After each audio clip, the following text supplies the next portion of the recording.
Welcome to the Candid Conversations show. I'm your host, Marilyn Fontaine, artist and creative coach for women who want success and income with ease.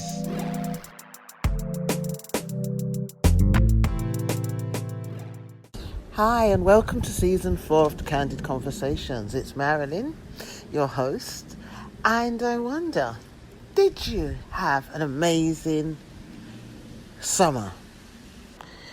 Summer was really great and uplifting, and I hit 2 of my bucket list achievements. So in August, I went to Snowdon. So I've been to 3 places already in England this year, which is a good thing for me. It's like this travel bug has started. And I'm due to go away 2 more places again. Inshallah, God willing. Please, God. So summer I climbed Mount Snowdon in Snowdonia.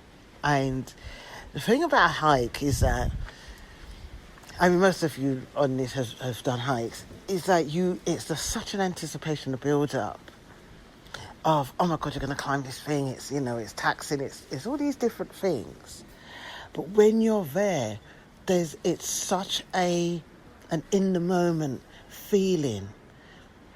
And I love mountainscapes because you look around and you just see these vast, massive mountains, and you have that mental space just to contemplate and just to be in that moment. And for me, hiking up that mountain was about being in the moment. I spent most of the year on 8 wheels, roller skating and going to the gym and being away from everybody and all their stuff. Because socially, you pick up people's stuff.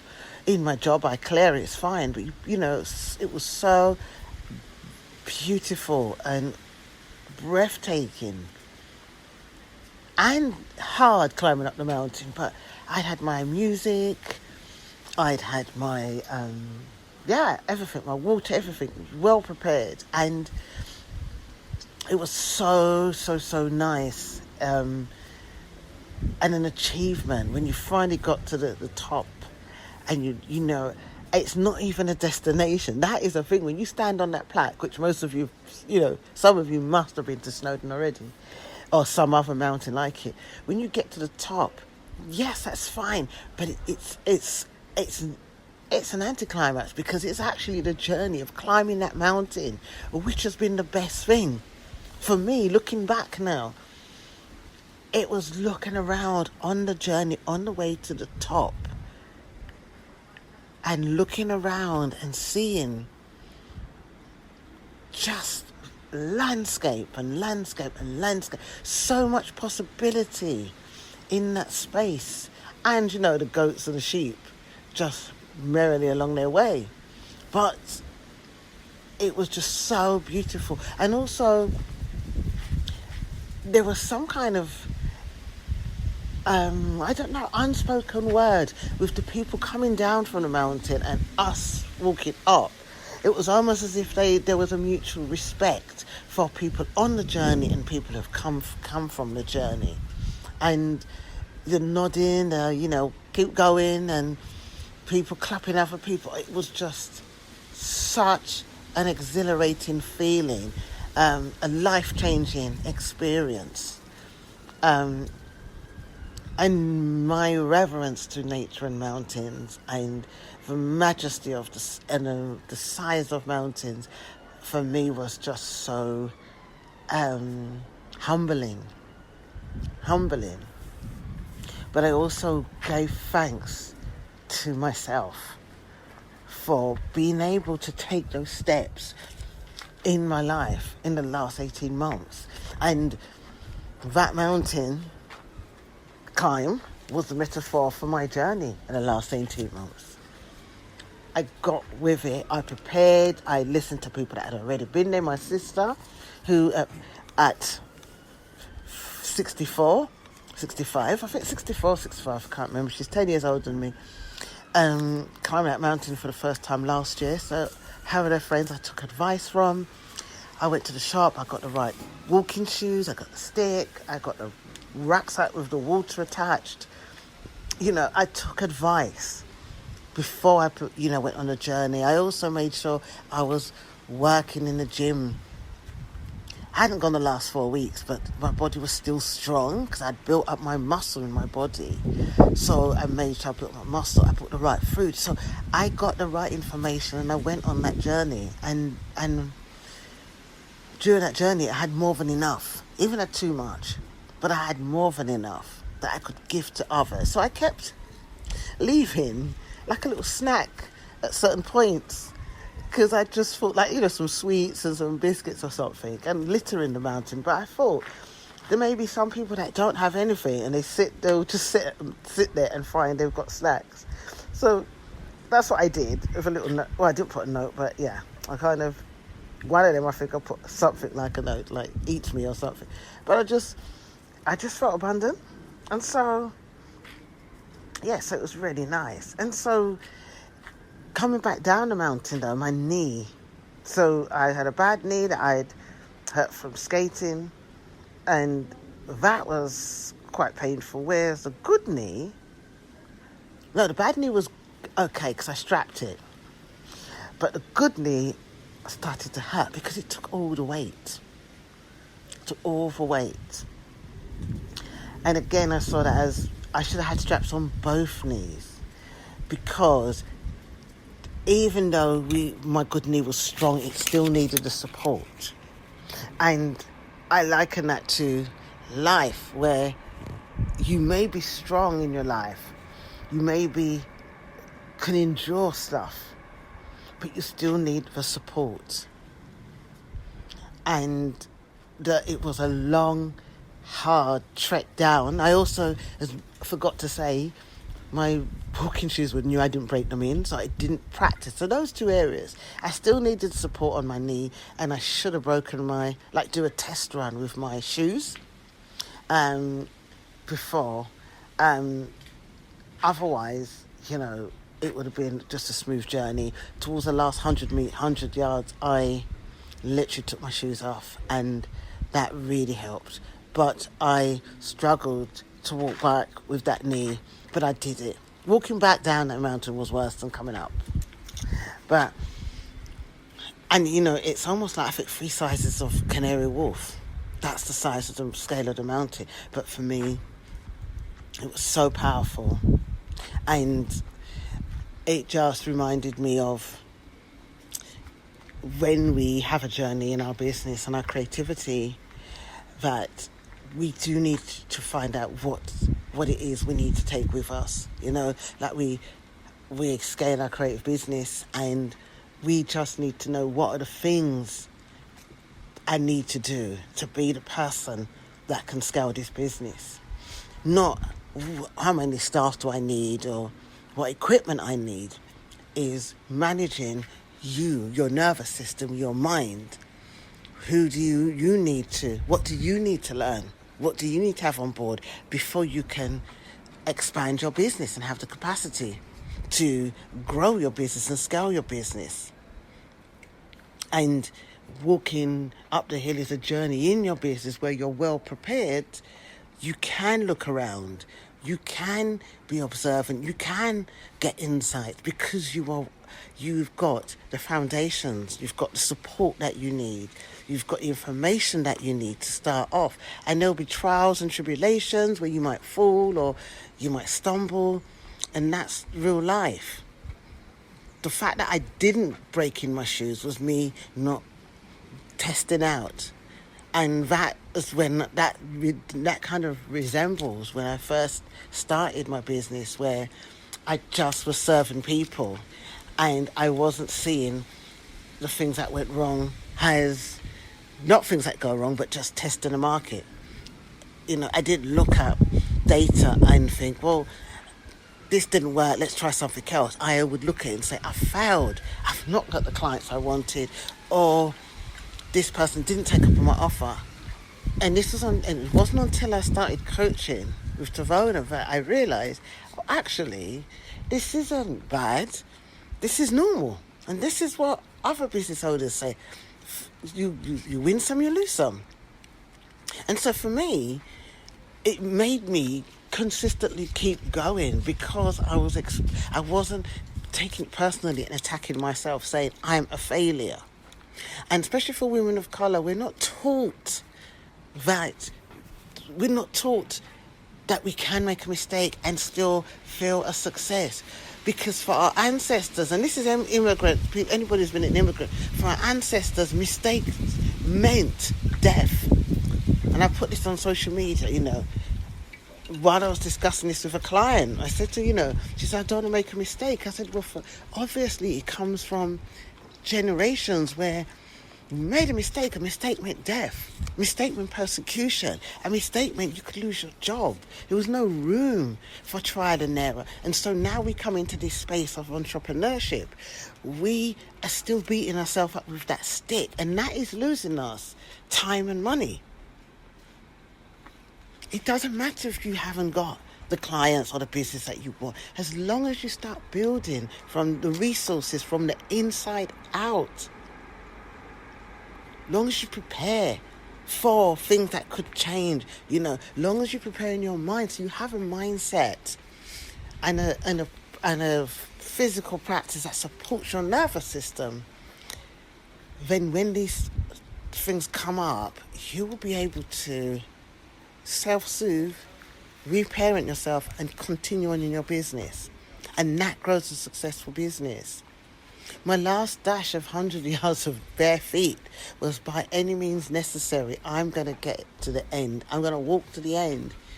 And I don't care what people think or do, but I'm going to do what I'm comfortable with. And that is such a hero's journey and a metaphor of walking through your business and doing it your way. And that's really, really, really important, of doing it your way, because it is a more safer way. After you've tried and tested everything, it's the most safer way that you can support yourself and doing it your way without worrying what people are going to think. Because again, that kills dreams. Is, I don't want them to know what I'm doing, or I don't want them to think that I'm being this way or that way. No, you just continue to take a step forward. It's really important. And so the achievement at the end is looking back and knowing you've walked that journey, and it makes you want more. It makes you want to say, what's the next on my bucket list? And so for your business, what's the next for our business? We've overcome that. Not in a way of, I want to do several different offers at once, but it's like, I've achieved this one thing. I've got the clients or the business for that, or the contracts for that, or the award for that. Now I can go on to the next thing. What do I want to achieve next? And this is not an A-type driven goal. This is something from the inside. So it's, what do you desire? What does your heart desire to do next? It could be to climb a mountain for charity, like I want to do. Okay, it could be for my business is to start paying an employee, so to create an income in another household, being able to create an opportunity for somebody, adding to their economic life, or the economy of their household. That is valuable. That is so valuable, because I've done this thing, so I can do another one. And I just want you to just think about that. And that's why that highly capable creative program, we look at these things. We look at where you are in your project and your business, and even in your personal life, and what do you need to start that journey, and how can you use those tools to keep you going. It's not we're going to make you X, Y, and Z by the end of something, because we can never put a price on what you're going to gain from this program. We can never put a price, because it surpasses any amount of money. And I made that mistake at the beginning of the year, saying, you can make this amount, you can make that amount. What I'm seeing what my clients are achieving are surpassing any kinds of money. I've had clients make $1 million plus now. over 500,000. And it's not even with clients, it's business in general, it's contracts, it's projects. But that doesn't matter anymore, because you can't put a price on that, and I've realised that it's infinity. It's infinite is the word. So that's something for you to consider. The second thing that I did this summer was I played Pretty Mass, and we call it Pretty Mass. Normally I wear t-shirt section for the carnival bands for Notting Hill. But this year I decided to wear a costume with feathers and everything, and I never did it because I was too busy raving to a sound system when I used to go carnival. And then when I started to be with the band, I just wanted to wear t-shirts because I thought I was too old to wear a costume. I'm 55, just turned 55, and my first Pretty Mass was at this age, and I never felt so liberated in my life, visually liberated. And so much so that it's inspired other people to actually gonna join Pretty Mass, like the feathers, the crown and everything. They're gonna join Pretty Mass next year, and they're over that age. I mean, there's people older than me. There was a woman at 70. You know, there's people of all ages that wear costume. But for me, again, I didn't listen to what people was going to say. I didn't tell anybody. Me and my sister, we just booked it, and we told a few people, but I didn't go around speaking to everybody about, I'm going to do this. I kept my thing to myself, and it's so enjoyable, such an experience, and it just made my summer so complete.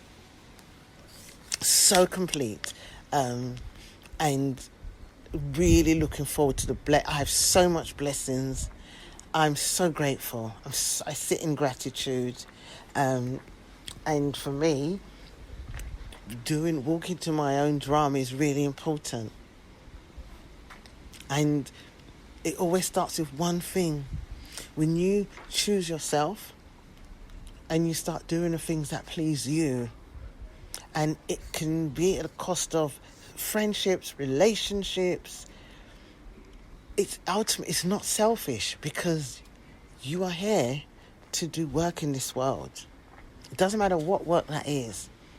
And anything that doesn't look like you being your authentic self, or any space that doesn't accept you as your authentic self, does not need to be in your life right now. And during this autumn time, I invite you to release anything that is holding you back. Create a list of what you want to have in your life in the next 3 months. Let's go easy on you. And then write down anything that is not working and why they are not working. And normally it could be a psychological situation. If that's the case, we're going to work through that.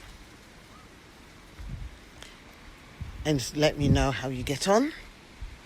Again, if you want to book a one-to-one coaching, highly capable creative program,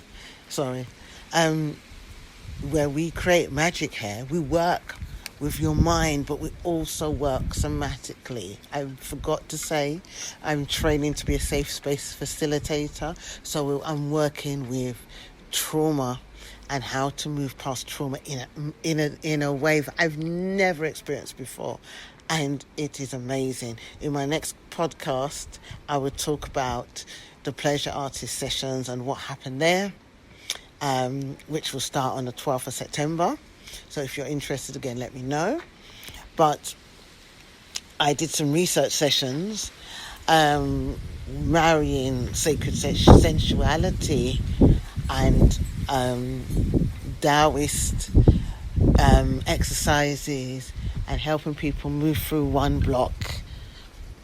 That is a trauma-informed practice, which I'm going to add to my coaching program anyway. But the results from this research was phenomenal. So if you want to know more, you need to get on my newsletter, my mailing list. All the details will be in the show notes. Until then, be brave and move forward fearlessly. Bye-bye for now. You want to be part of an incubator of some amazing creative women, then you need to join the Highly Capable Creative one-to-one program with me. To join, you can just contact me at www.mjfontaine.co.uk and book a sales call with me to join this amazing 6-month program where we get to work on your creative business. We also get to work clearing your blocks and also bringing that confidence up to 100 so you can stand in your agency and live your best life.